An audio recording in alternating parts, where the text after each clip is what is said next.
Miami Heat had no business being there. Well, here's my thing, and Amal, I'm glad you brought it up. Was Jimmy Butler legitimately sabotaging the game at the end with that shot? Like, that wasn't even. You guys, okay? So wait, hold on, because you're Jimmy Butler supporters, plural, and Zach Harper is going to join us as well.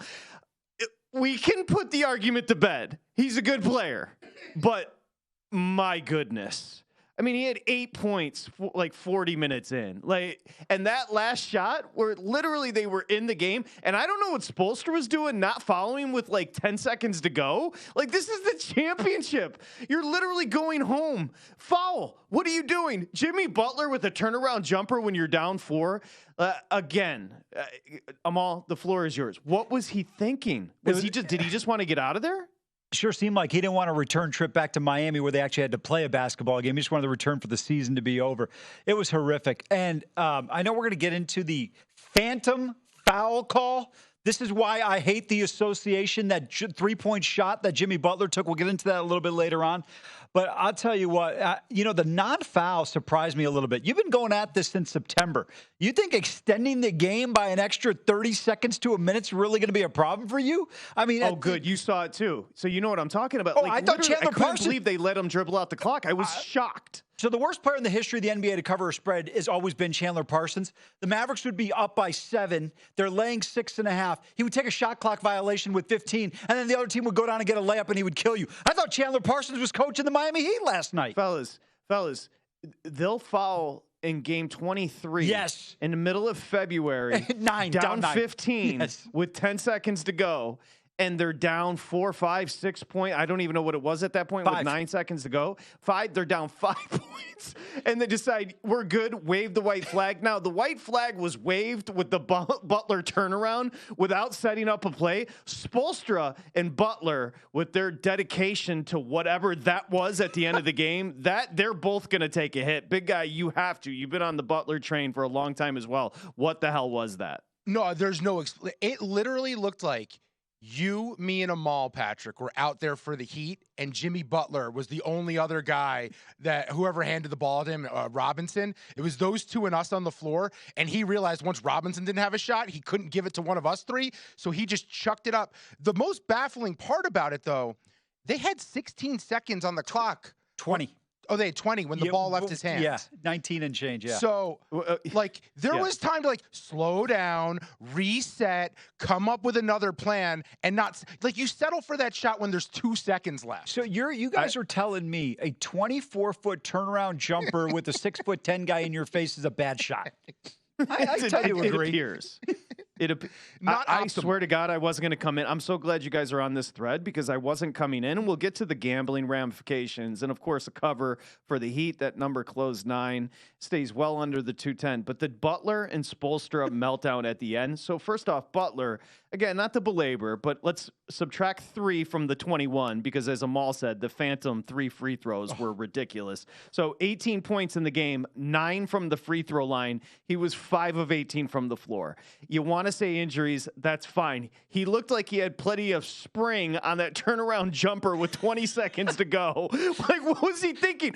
And then they showed him leaving the court, and he was doing the Butler thing where he's walking like a bad boy, but he also grabbed security, and you could tell he was pointing out, tell that person to come down, tell that person. He had a lot of other things on his mind, is all I'm saying. At the end of the game, it could have lasted another 30 minutes.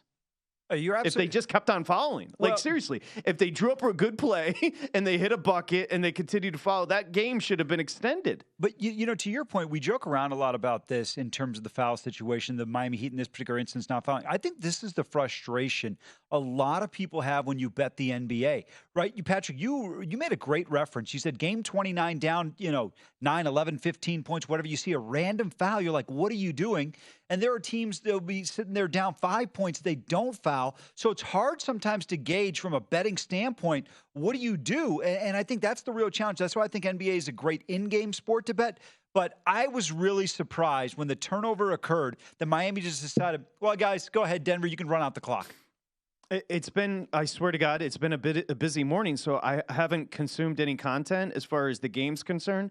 I literally wrote down in my notes last night while watching it, I'm in disbelief they're letting the clock run out. Like, and also that was right after I'm also in disbelief, Jimmy Butler with a turnaround jumper with a guy that's 8 feet guarding him. They had three plays within the final 3 minutes that were absolutely just mind-boggling. The phantom foul call. This is the reason why, since 1993, I've not been excited about an NBA game. The Jimmy Butler turnaround jumper from 24 feet out against one of the great leapers in the NBA, and Aaron Gordon. And then we choose not to foul down by 5 points. 5 points. Look, it's highly unlikely with the guys that Denver had on the floor, Brown, the Joker, Murray, Porter, that they're probably going to miss one free throw. But you have to run that risk. Let's say you get a situation where they go full Karl Malone like he did against the Bulls in the finals and misses both free throws. You hit a three and you get a turnover. I mean, you've played in practice since September. Why are you going to relinquish a game at that point in time with 10 to 15 seconds remaining? Jimmy Butler in an elimination game in the NBA Finals was on a level of, it's Monday morning, I have a mandatory Zoom call for work bored. He was bored. Like, he had gotten to the end of that game, and he's like, you know what? A phantom call, that took forever with the review.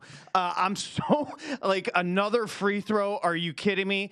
Just put Gordon on me 1v1. I'll do a turnaround, like a legit turnaround. Like, it was, I don't know.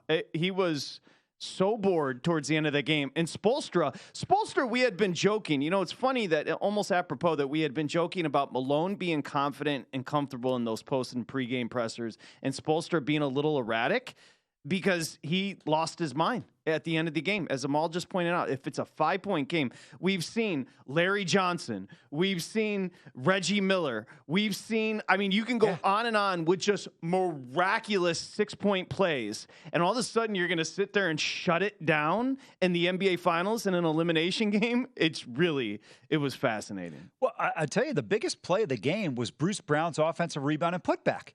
Think about this. Of all the people you get beat on the weak side by Bruce Brown, tremendous job. And I don't know. Look, I get that Miami was fighting uphill, but if they stayed in the game, Butler hit a clutch three-pointer. They cut it from, 7-4. They get right back in and have an opportunity. The refs were doing everything they can to keep them in the game. It was just unbelievable that Miami just said, no, we're good. So question for you guys, because Zach Harper from The Athletic, he's been covering the NBA for many, many years. When he comes on, how do I delicately approach, now that the series is over, how do I say to him, he loves the Heat, he had the Heat winning the series, the Heat scored less than 100 points in 4 of 5 games in 2023 in the NBA Finals. How do I delicately say, that team freaking stinks? And to be respectful to him, because he's a big Heat guy, I don't know how to say it, but they scored 89 points.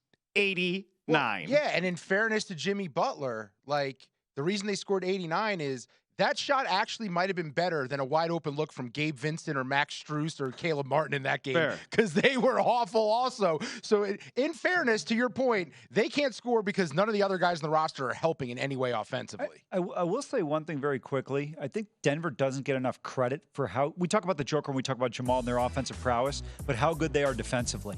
When you look at the length between Porter, Gordon, Joker, and even Jamal Murray's big for a guard, this is a big team to shoot over. Go to VSiN.com/subscribe to become a VSiN Pro subscriber today.